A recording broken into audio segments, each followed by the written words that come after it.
My name's Ruaridh. I'm 23 and currently I'm working for Sleeping Giants as an associate in PR and marketing. I've been involved in a number of Sleeping Giants projects, starting with the Big Burn Supper community outreach project in 2015 in the Environmental Arts Festival for Scotland. Then I did some freelance work with the Blueprint 100, which was the Young Stove at the time, doing some branding work.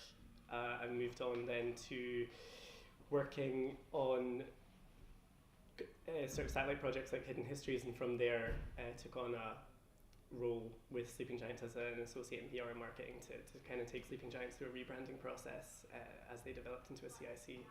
And I'm now working in partnership with Sleeping Giants on delivering Amaze Me Leader 2018. Before I got involved with Sleeping Giants, things were a little bit of a mixed bag. I didn't actually grow up in Dumfries and Galloway. I grew up in Sydney, Australia.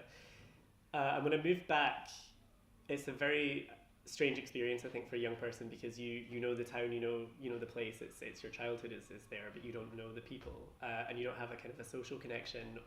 You don't have a social life, and that's a really tough thing to break into at a difficult age, like being 18. And it was a difficult time, I think, for me, and I just was suffering from such a kind of like complete lack of identity.